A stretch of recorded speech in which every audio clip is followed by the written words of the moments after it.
ಗೆಳೆಯರೇ ನಮಸ್ಕಾರಗಳು. ದಿವ್ಯಾನಂದ ಮೂರ್ತಿ ಮಾತಾಡ್ತಾ ಇದ್ದೀನಿ ದಿವ್ಯರೂಪ ಚಾನಲಿಂದ. ಆತ್ಮೀಯರೇ, ನಾವು ಕೆಲವು ವೇಳೆ ನಮ್ಮ ಜೀವನವನ್ನು ಬೇರೆ ಜೀವನದ ಜೊತೆ ಕಂಪೇರ್ ಮಾಡ್ಕೊಳಕ್ಕೆ ಹೋಗ್ತೀವಿ.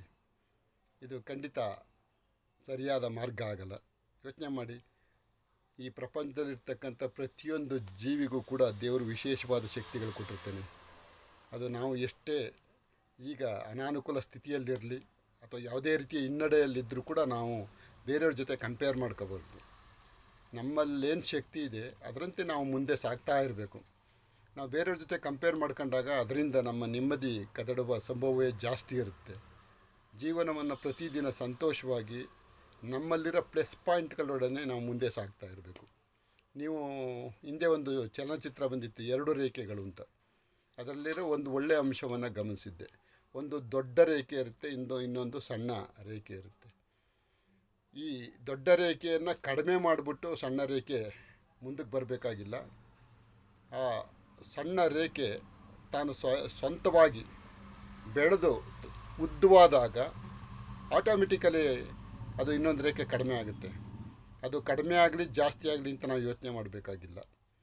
ನಮ್ಮ ಜೀವನದ ಪಥವನ್ನು ನಾವು ಸರಿಯಾದ ಮಾರ್ಗದಲ್ಲಿ ನಡೆಸ್ಕೊಂಡು ಹೋಗಬೇಕು. ಯಾರು ಕಂಪೇರ್ ಮಾಡಬಾರ್ದು. ಇಬ್ಬರು ಪ್ರತಿಭಾವಂತ ವಿದ್ಯಾರ್ಥಿಗಳಿರ್ತಾರೆ. ಒಂದೊಂದು ಸರಿ 4 ಮಾರ್ಕ್ಗಳು ಹೆಚ್ಚು ಕಡಿಮೆ ಆಗ್ಬೋದು. ಅದರಿಂದ ಕಡಿಮೆ ಬಂದವ್ರನ್ನ ಹೆಚ್ಚು ಬಂದವ್ರ ಜೊತೆ ಕಂಪೇರ್ ಮಾಡಿದಾಗ ಆ ವಿದ್ಯಾರ್ಥಿಯ ಭವಿಷ್ಯ ಹಾಳಾಗುತ್ತೆ. ಕೆಲವು ವೇಳೆ ದುರಂತಗಳಾಗಿರೋದನ್ನು ಕೂಡ ತಾವು ನೋಡ್ತಿದ್ದೀರಿ. ಜೀವ ಅಮೂಲ್ಯ ಗೆಳೆಯರೆ. ಅದರಿಂದ ಕಂಪೇರ್ ಮಾಡಬಾರ್ದು. ನಮ್ಮ ಜೀವನವನ್ನು ನಾವು ಆನಂದಿಸೋಣ.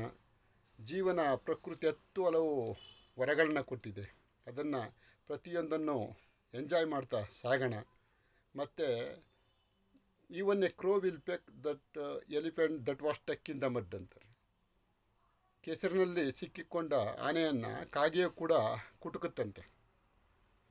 ಆಗ ಆನೆಗಿಂತ ಕಾಗೆ ಬಲಿಷ್ಠ ಅಂತ ಹೇಳೋಕ್ಕಾಗಲ್ಲ. ಯೋಚನೆ ಮಾಡಿ, ಅದು ಕೆಸರಿನಲ್ಲಿ ಸಿಕ್ಕೊಂಡಾಗ ಆನೆ ಕುಟುಕುತ್ತೆ. ಅಷ್ಟೇ, ಸಮಯ ಸಂದರ್ಭ ಪರಿಸ್ಥಿತಿಗಳು ಗೆಳೆಯರೆ. ಅದರಿಂದ ನೀವು ಕಂಪ್ಯಾರಿಸನ್ ಯಾವುದೇ ಕಾರಣಕ್ಕೂ ಯಾರೊಂದಿಗೂ ಕಂಪ್ಯಾರಿಸನ್ ಮಾಡ್ಕೋಬೇಡಿ. ನಿಮಗೆ ಸಿಕ್ಕಿರೋ ಜೀವನವನ್ನು ಪಾಲಿಗೆ ಬಂದದ್ದು ಪಂಚಾಮೃತ ಅಂತ ಒಂದೊಂದೇ ಮುಂದೆ ಸಾಗ್ತಾ ಇರಿ ಅಂತ ಹೇಳ್ತಾ, ಜೊತೆಗೆ ನನ್ನ ಚಾನಲ್ನ ಭಾಳಷ್ಟು ಜನ ನೋಡ್ತಾ ಇದ್ದೀರಿ, ಸಬ್ಸ್ಕ್ರೈಬ್ ಮಾಡ್ಕೊಳ್ಳಿ ಅಂತ ವಿನಂತಿ ಮಾಡ್ತಾ, ಹಾಗೆ ನಿಮ್ಮ ಆತ್ಮೀಯರಿಗೂ ಹೇಳಿ ಸಬ್ಸ್ಕ್ರೈಬ್ ಮಾಡಿಸಿ ಅಂತ ನಿಮ್ಮಲ್ಲಿ ಕೇಳ್ಕೊತಾ ನನ್ನ ಈ ದಿನದ ಮಾತುಕತೆಯನ್ನು ಮುಗಿಸ್ತಾ ಇದ್ದೀನಿ. ನಿಮಗೆ ನನ್ನ ಮನದಾಳದ ನಮಸ್ಕಾರಗಳು ಗೆಳೆಯರೆ.